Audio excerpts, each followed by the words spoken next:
Good afternoon. I'm Brent Roussin, Manitoba's Chief Provincial Public Health Officer. I'm joined by Lanette Siragusa, Chief Nursing Officer for Shared Health.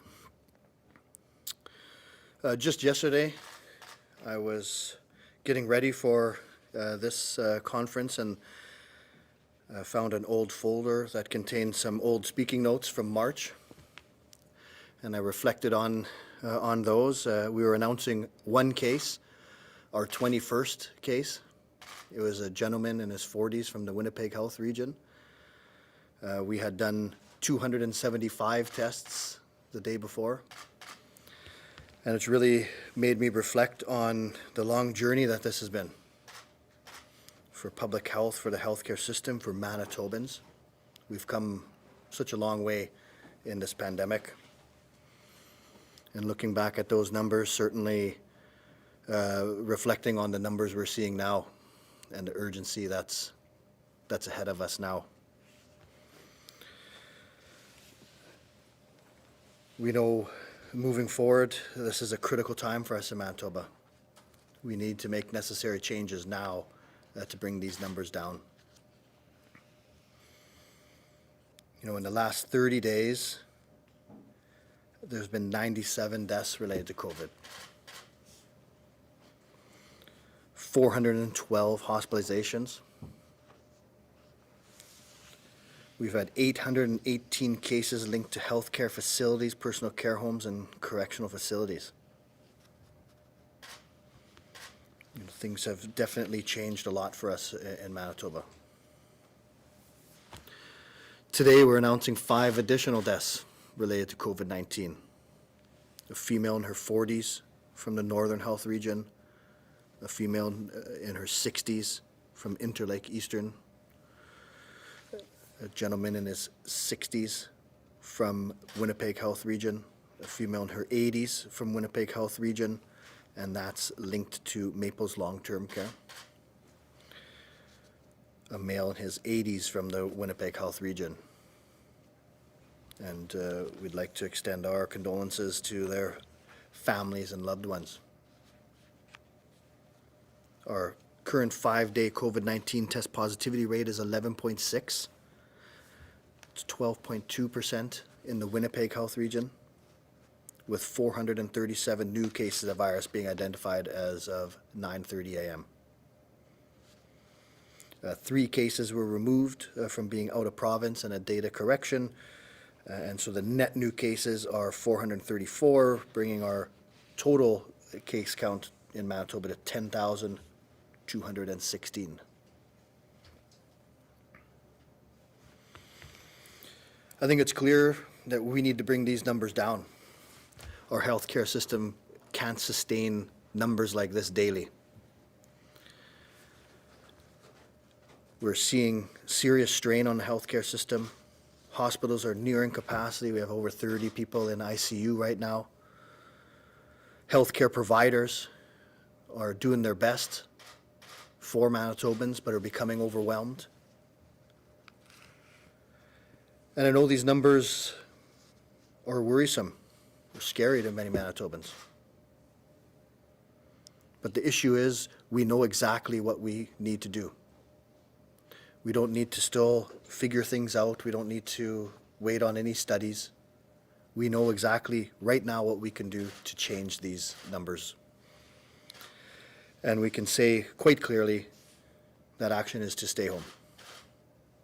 Stay home, socialize only with members of your household, leave only for essential purposes. We can't be going out just for the sake of going out. It should be for essential reasons only. And this action we need to take right now to protect ourselves, our friends, the people around us, our community, Manitoba, healthcare workers, and that action is now. We have the strictest public health orders in place. We are more strict than we were in spring, and reasonably so, given our numbers compared to spring. The message is clear that we need to act right now. The public health orders, of course, can't speak to every possible eventuality in people's lives. So we need Manitobans to hear our messaging, which has been clear: to stay home, to socialize only with members of your household, leaving only for essential purposes. There are many examples of similar type of messaging in our lives that we always follow. We might see a speed limit of 100 kilometers per hour, but certainly we adjust it given the conditions. We've messaged to send only one member out of your family to go shopping, and that doesn't appear in an order. This is public health advice, and it's important advice. So the messaging is clear, is to stay home and to socialize only with members of your own household. This weekend marks Diwali in the Hindu community. This festival is a time when people gather together to celebrate. It's clear that now is not that time. This is not the year to gather or to celebrate in a usual fashion. Please consider a virtual gathering, but we cannot have people gathering right now outside of their household members.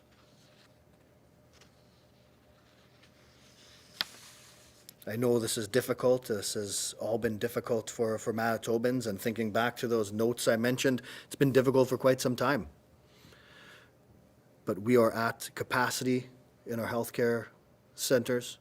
We need to act now.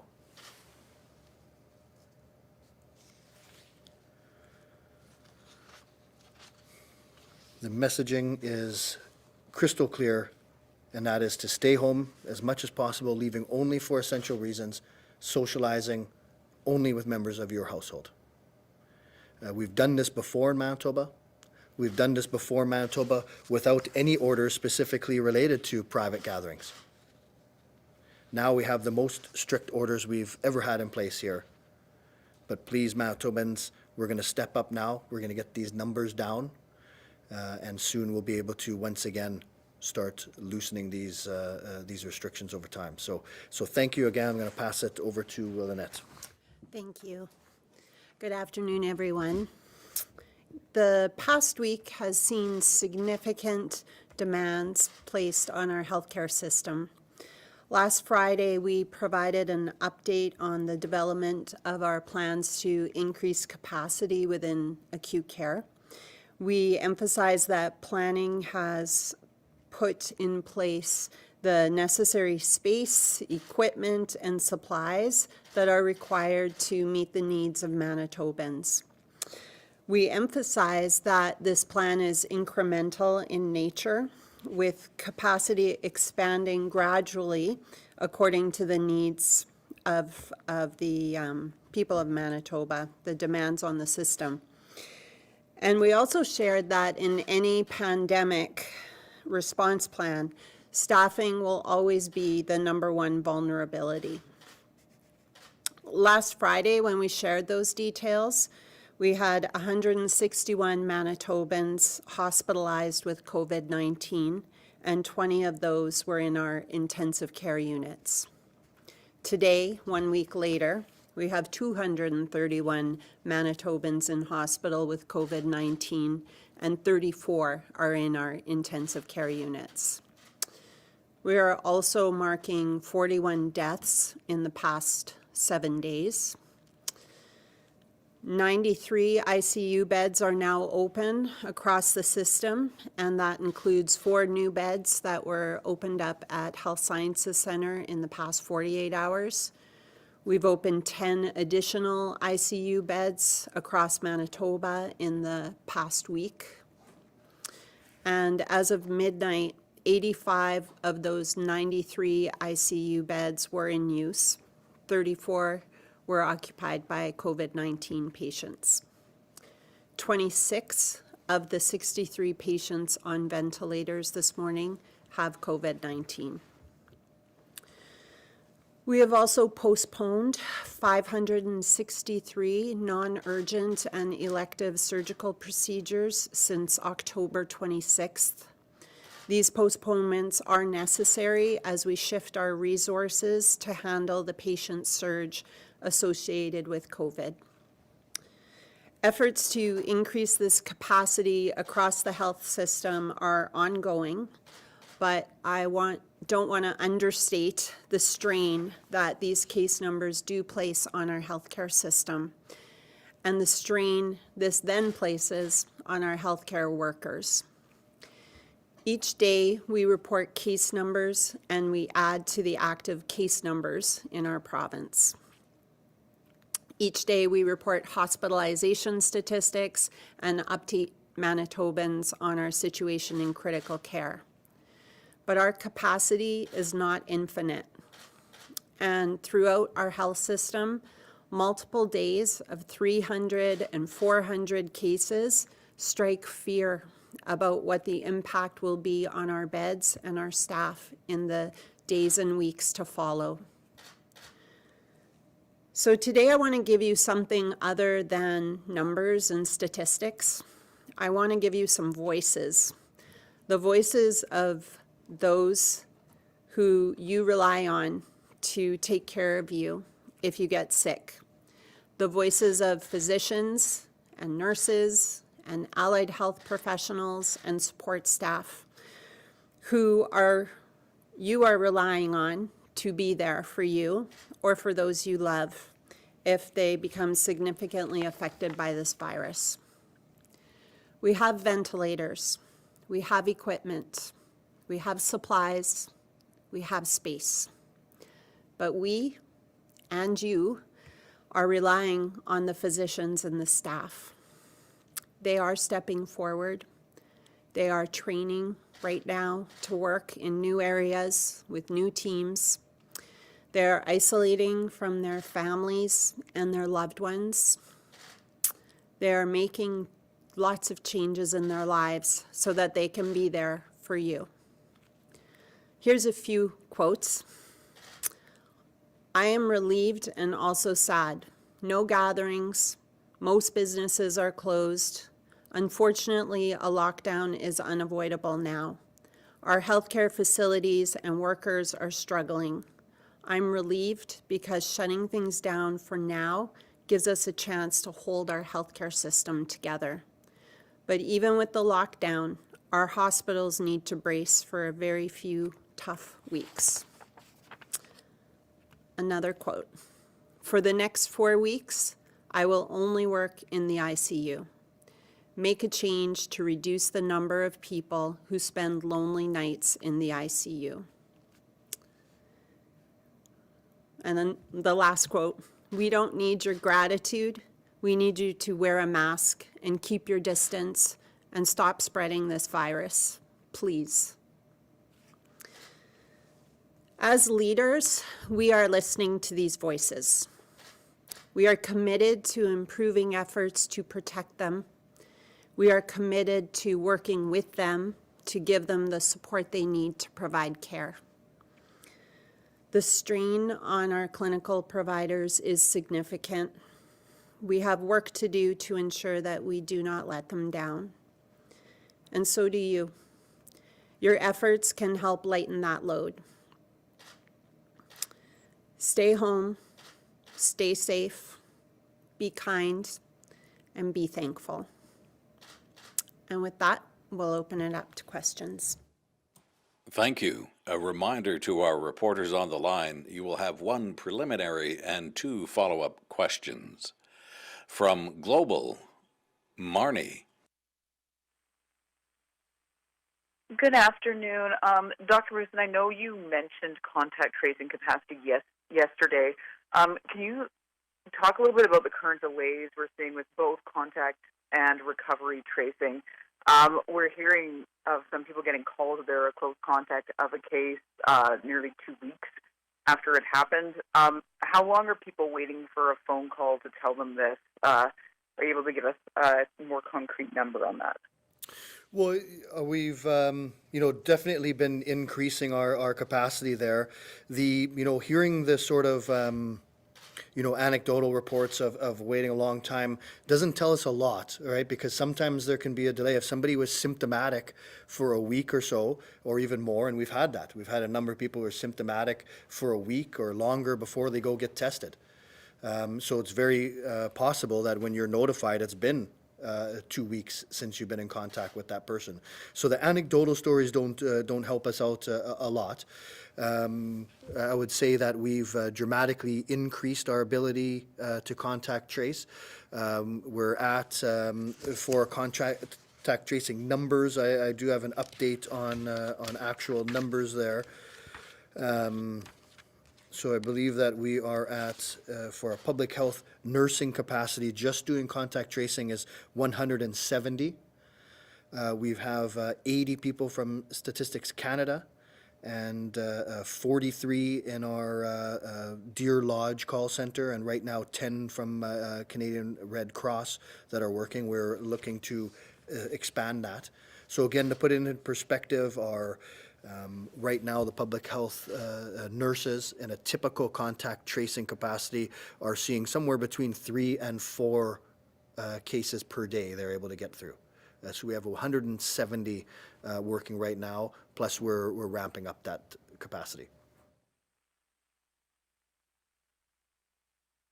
Thank you for that. And just going back to the hearing about these, I know they're anecdotal, but hearing about these delays, would you say that delays in contact tracing are kind of a failure or a flaw in our response COVID?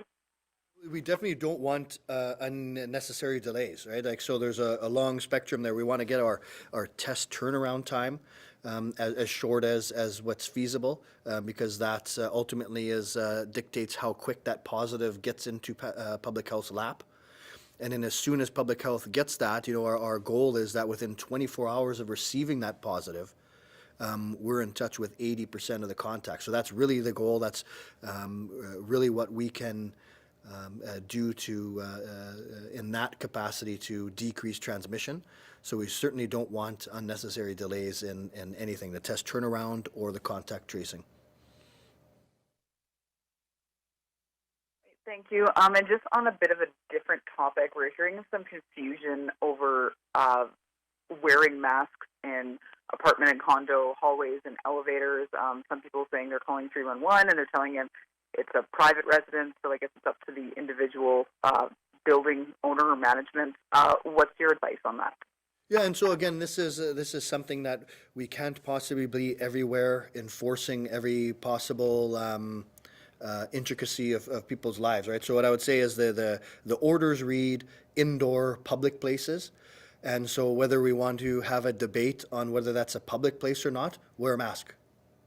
You're out in public, essentially, you're meeting up with other people, distancing might not be completely possible, so wear a mask. You don't need to find out or double check whether you'd be fined if you don't, just wear a mask. From the Brandon Sun, Michelle. Yes, hello, good afternoon. My first question is from a reader who wanted to know, well, this is her message actually. They report how many people are in hospital with COVID-19 and the number is increasing fast, but I would like to know how many of that number were actually in the hospital already for something else and acquired the infection while they were hospitalized or in long-term care. That is a very good question. We've asked that question too, and we're working to get that data so I can report that back hopefully soon.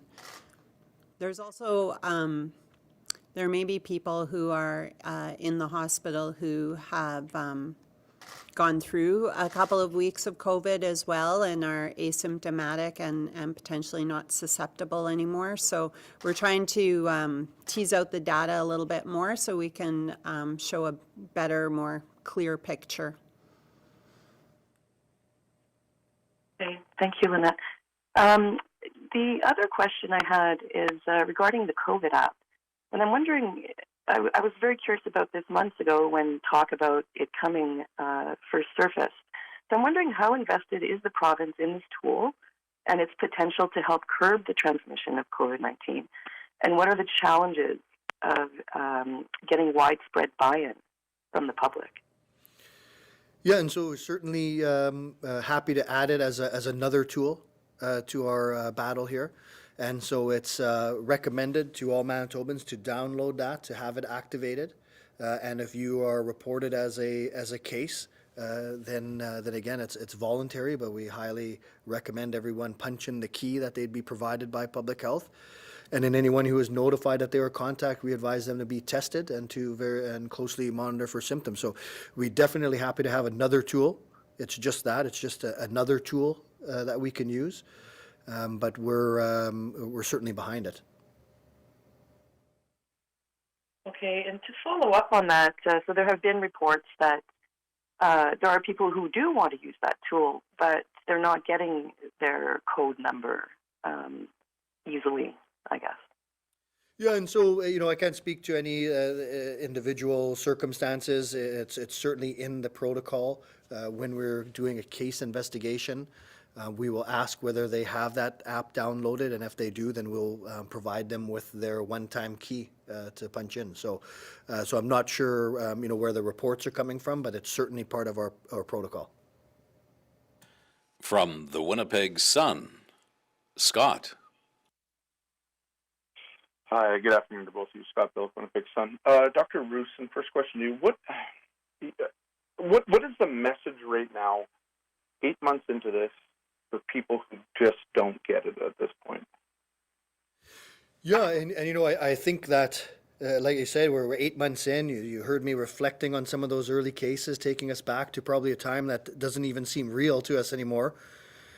But this virus is real. And we can see the numbers that we're reporting, the deaths, the hospitalizations. You hear from our healthcare workers who are on the front line, who are pleading with Manitobans to step up, that they're being overwhelmed. And so this is real, and it's having real effects, and it's straining our healthcare system. We hear that we have certain procedures that are being delayed, and it's all because of COVID. We need to get these numbers down so that we can have a functioning healthcare system to make sure it's there for all Manitobans. We hear of almost every day now that I'm here, I'm announcing deaths and sending condolences to family members, and these are Manitobans. And so, we really all need to step up and turn these numbers around. I know it's difficult. I know many people wish we weren't in this. It would be nice to be able to ignore this, but we can't. You see what the consequences of that. And so please, Manitobans, we're going to step up now. We have these orders in place, but we don't even need them in place to do what we need to do. Stay home, socialize only with your family members right now, and then we'll see a path forward pretty soon. Thanks for that. My first follow-up, the reports today coming out of Steinbach, especially from their hospital, Bethesda, the regional the hospital there, saying that the facility is full, they're struggling to keep up, their COVID ward is full, they're having multiple ambulances arriving every day, unable to offload, they have to hold off admissions, nurses are reported to have been triaging patients in their cars. How bad is the situation in Steinbach at the moment? Well, they certainly are busy. I understand they have some patients who can be transferred out, so that is going to happen, but they're busy in their emergency, not just with COVID, but other types of cases, other medical issues that happen in our normal lives related to cardiac and other situations. So it's not unusual for healthcare workers to go out to the ambulance bay and do their triage and assess before bringing them in. I did speak with Southern Health just to see how they were doing, and yes, they are busy, but that's the flow. The flow should be happening, and I think they're doing the best they can in a busy situation. Thanks for that. Now, just my last question. When you look back at this, how many cases right now, I guess, aren't getting. So when it comes to contact tracing, I'm going to go back to that. When it comes to contact tracing, what is that percentage that you're reaching right now? Do you know? I mean, the goal is 80%, but we haven't heard a number that what you're actually getting to at the moment. Do you have that number? Yeah, we don't have that number in front of us. We're reaching, everyone that we can. It's just that we might not be reaching all of the named contacts within 24 hours. But we don't have a substantial backlog that's counting days and days. You can see from the numbers that we're able to get through that we're getting to the cases relatively quickly. Certainly we want to bolster that. And then from there we want to be, getting in touch with those contacts. So I don't have an updated number on that, but it's not like we're not getting to cases or to contacts. We're getting to all that we're able to, that are reachable. From CBC Manitoba, Bart. Hi, Ms. Siragusa. Okay, so you confirmed that nurses or healthcare workers are going out to ambulances at Bethesda and Steinbach to triage patients. We've been told also that patients are being moved to other hospitals. Sounds like the situation is getting pretty dire there. What plans do you have in place to relieve Bethesda Hospital's intake and ensure that people in southeastern Manitoba have emergency medical care? So we will stay in contact with Southern Health Santé Sud leadership team. Just like in Winnipeg, every region has their hospital that is really acute and focuses on the highest risk patients. So Bethesda would be one of those hospitals in Southern Health Santé Sud. So if there are patients who are lower acuity, it wouldn't be unexpected that they transfer to a different hospital. That's part of their strategy. That's part of their capacity planning. So we will continue to work with the region. They have great leadership there. They will support their staff, and if we can help in any way, we most certainly will. But that there is a process, and I believe they're following it. And there's going to be times like I've said for the past week, the intensity of this is going to increase, and we're all starting to feel it. So Bethesda will follow their process, they'll support their team, and they will manage this. Thank you for that. Dr. Roussin, or rather, forgive me, one more for you, Ms. Siragusa.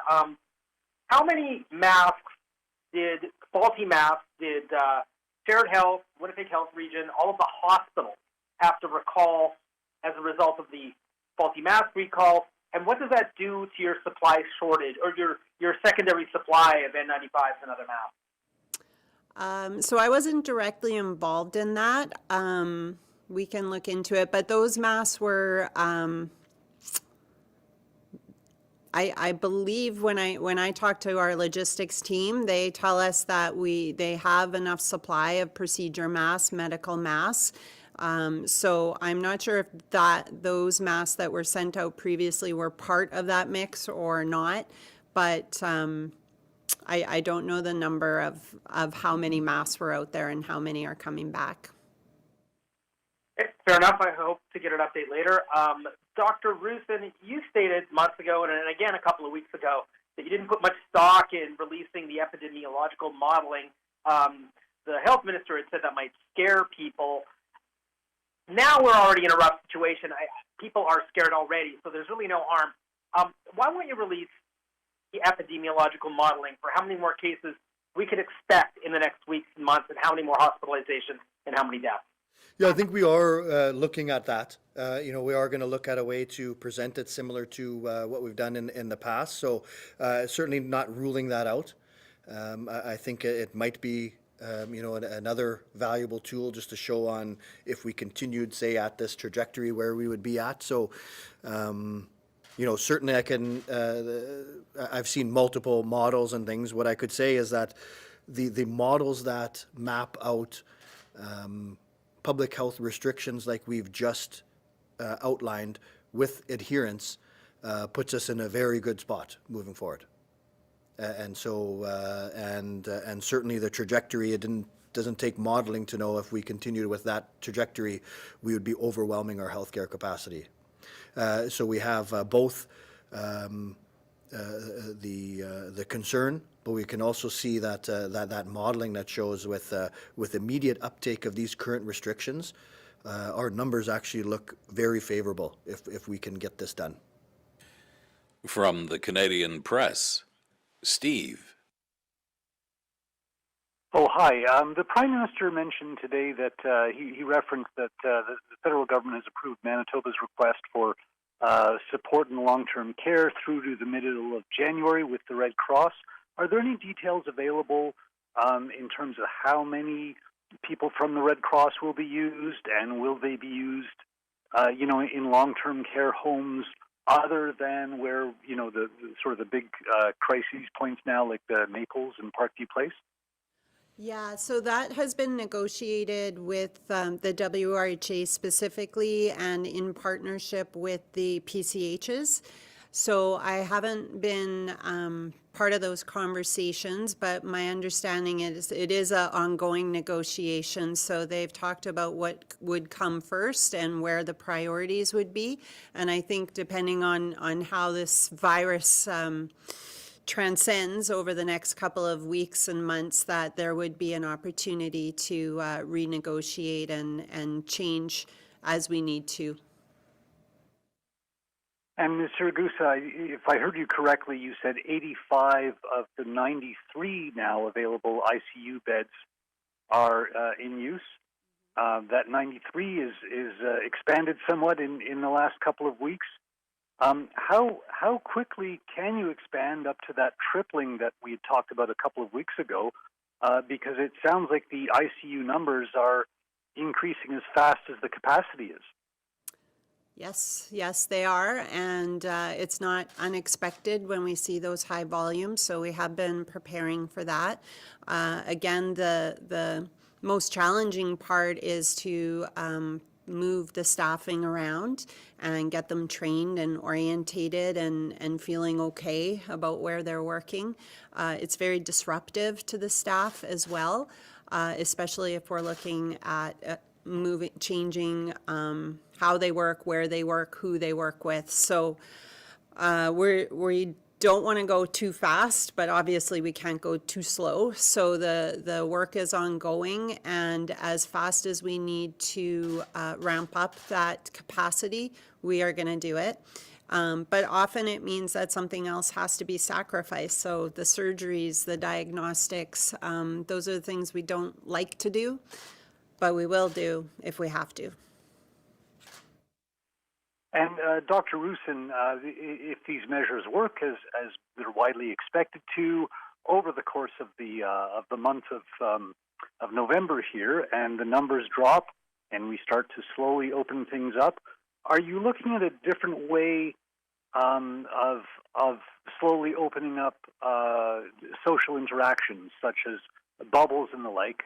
In the spring, specifically, I'm referencing the Atlantic provinces, who've had some good results. They had 2 household bubbles so that people could have some social interaction, but it was strictly limited to that 2 household measure. Are you looking at different measures this time versus the late spring, early summer when we did the first opening? Well, we certainly, never take things off the table. We'll be looking at things like that as we're able to reopen, and things we will be able to. We'll get these numbers down, and then moving forward, we'll, we've learned, some things on the opening.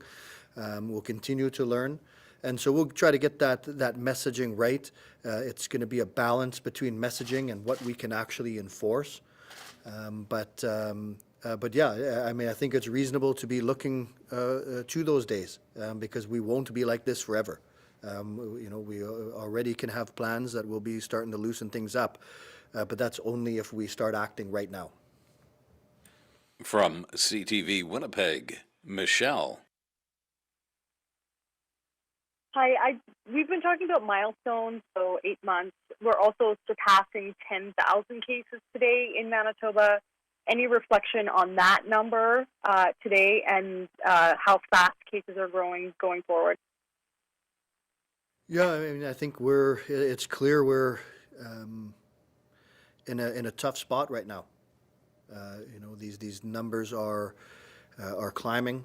We have numbers that our healthcare system cannot sustain for long. And so it just reinforces the need as to why we've had to put on the most restrictive orders we've had to date now. We just were given very little choice. And right now, as Manitobans can look at these numbers and think back into spring in that first wave, and to think of a day when we were announcing over 10,000 cases now in Manitoba, and to put that into perspective. And so we really need people to step up once again, to stay home, to socialize only within your household, and then we'll start seeing that downward trend on this peak. Okay, my second question is on a different topic. Has Manitoba Health received reports of a couple of Hutterite colonies holding large gatherings, and are they being investigated? We're also hearing that there are outbreaks in communal living situations where people are not being tested. Yeah, I can't speak specifically to any of that. I would say on a couple issues is because of the spot we're in right now, enforcement is going to be relied upon. We're going to be enforcing these orders in Manitoba. And so we need to get these numbers down. We need people to step up. Obviously, most people do. But we're going to be enforcing it on those people who don't. The question about testing, again, is some things that we talk about in the past, which are still relevant, to always be relevant, is stigma. Right? So stigma isn't just about being proper or ethical. When we stigmatize groups, we drive them underground. We drive them away from testing, and so it really impairs our ability to manage the outbreaks. So I'd say overall, it's when we talk about testing and you hear about potentially groups that are avoiding testing, remember that a lot of that has to do with stigma. That people avoid that testing to avoid the stigma that comes along with a positive diagnosis. So that's just a reminder to everyone that it's difficult times for everyone, and there's just no way around it, that we're in this together. Other people's actions affect all of us. So we're going to be kind, be aware, and just acknowledge that we have to get through this, but it's going to have to be together. Okay, and lastly, our last question is about transit. I know we're not supposed to be gathering in groups, but if people are getting on a bus where there's more than 5 people or it's a crowded bus, what is the risk of transmission? Yeah, so there's a lot of safeguards in place. So one, we want to do whatever we can to ensure there's distancing available, and as we move into more of a restricted area, there's less people going to be going to work, so hopefully that will aid in that distancing. Mask wearing, certainly no one who is ill should be going out at all, and certainly not on the bus. And in hand hygiene. So it's a lot of levels of protection there, and when we slow things down with these restrictions, we make a lot of those things easier, as most people should be staying home more often. From City News, Jonas. Good afternoon, folks. Dr. Roussin, I just kind of want to touch on the test positivity rate of the last 5 days. We're creeping up, over 12% in Winnipeg. I just kind of a note on this fact that we are seeing this just in, editorializing here, a high level of community transmission. Absolutely, right. And so, if we're looking back at what we saw, we were always talking about that 3% test positivity, where we'd start being concerned with it. We're at 12 right now in Winnipeg. So, again, it's it should be quite clear that now is the time to act. We've put these orders in. They're very, very restrictive, have a lot of impacts on a lot of Manitobans. But despite seeing that we're over 10,000 cases, despite seeing a 12% test positivity, we're still having businesses trying to skirt around the orders. People trying to be included in the critical list. Gatherings that occur possibly out of protest, but for other reasons. And so we just can't have that now. I understand it. I understand why a business would want to be listed as critical if they're not. I understand the businesses that rely on gatherings still want to try to find ways to gather. We all get that. But we're at 12% test positivity right now in Winnipeg, right? We have to accept that these orders need to be in place. We can't be spending our time looking at ways to get around them.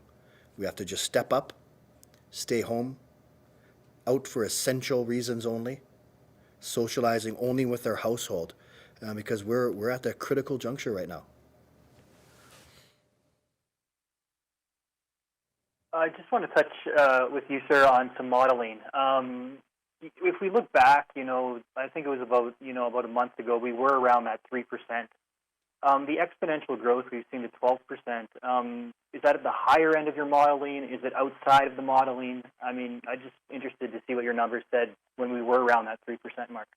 Yeah, so if you recall, and remember, we go through, multiple, they're updated all the time. So, but when we do these models, we model out usually about 4 scenarios.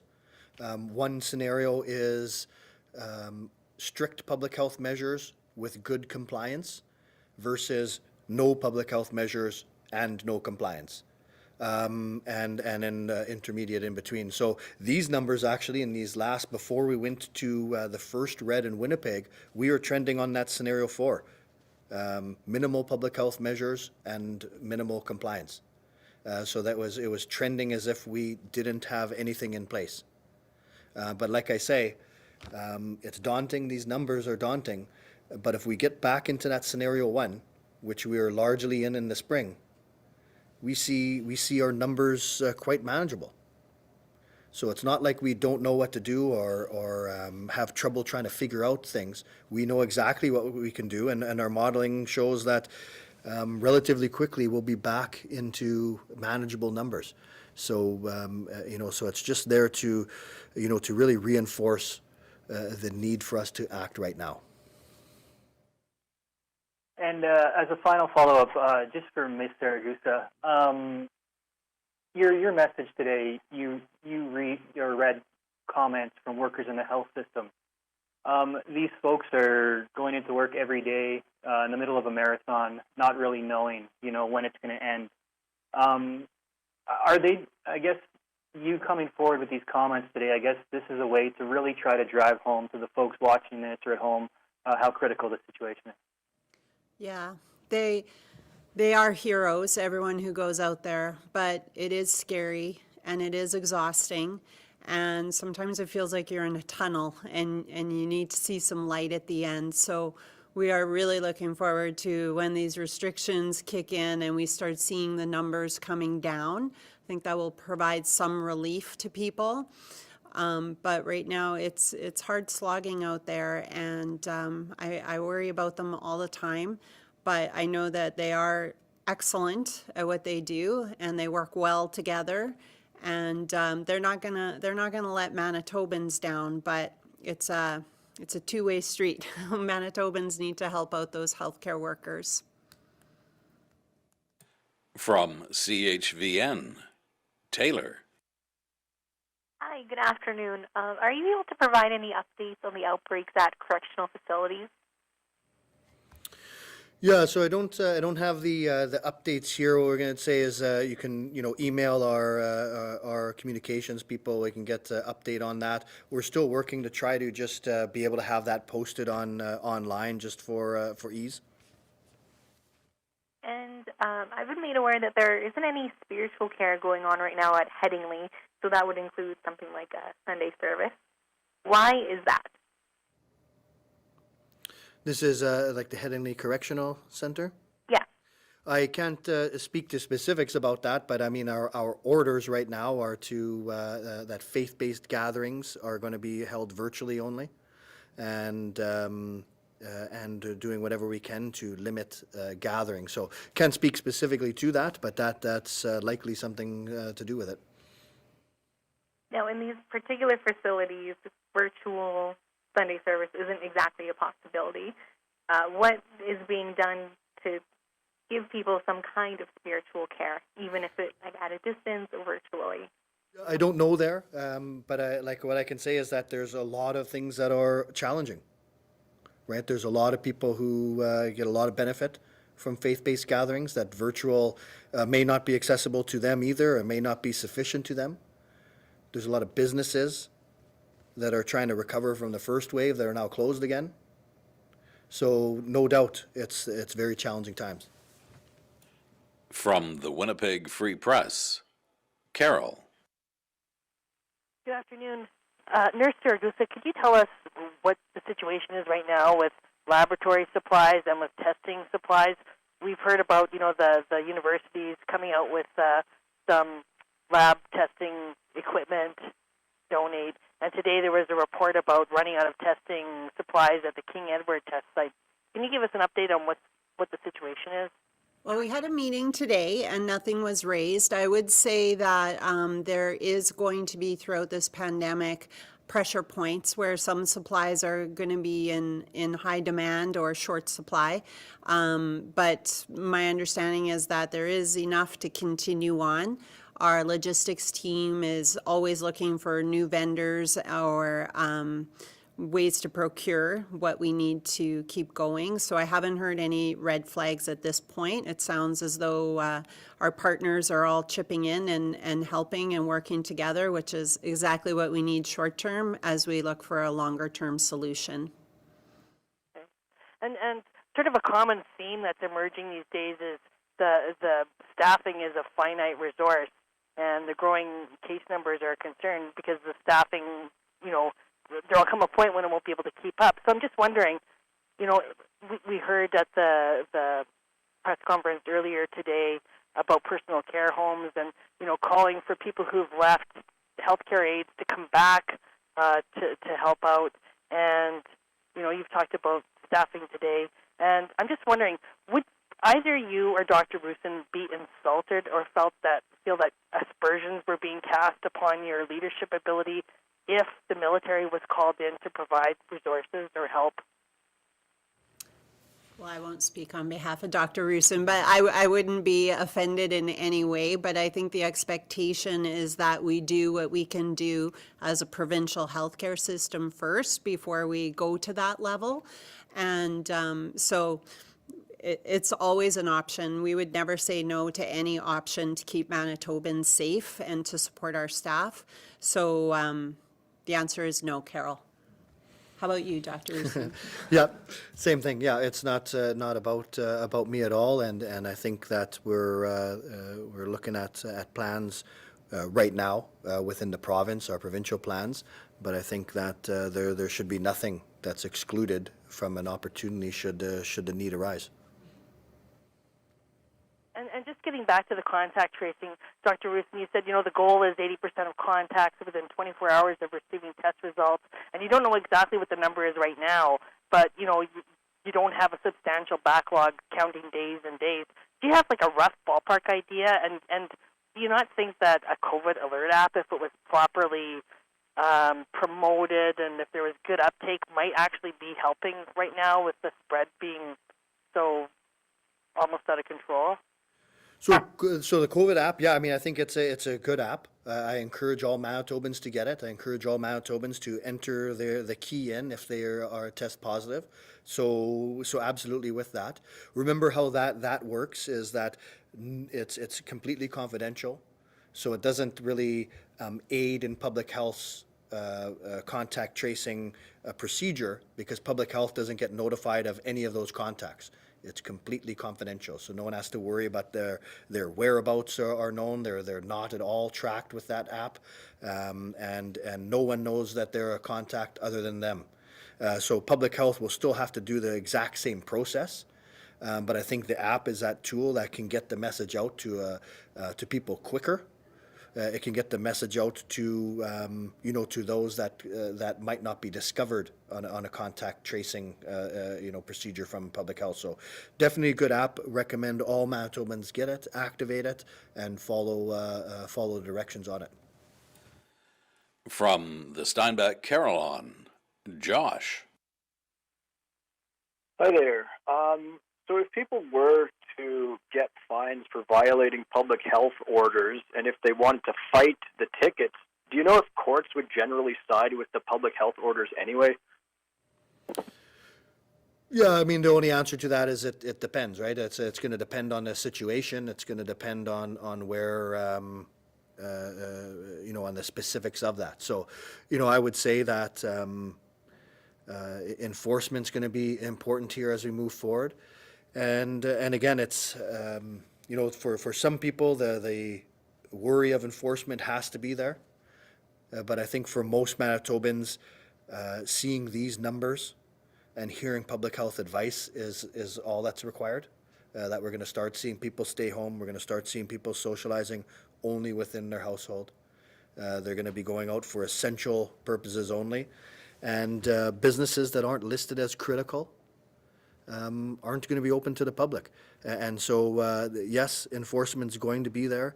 I think given times like this, most people know the importance of following these orders. People understand the importance, the impact of not following them. We're seeing the impact of it now. So yeah, I suggest all Manitobans, follow the orders and follow public health advice. And I guess speaking of enforcement, are there any plans to increase the amount of fines given the case count? Well, the fines had just recently been increased, so I don't think there's any, further plans right now. But if necessary, I'm sure that's a step that could be taken. That's certainly not made by me, but it's something to be considered if we're not seeing adherence to these orders. Okay, that's all I got. Thank you. Thank you, everyone. This concludes today's media briefing.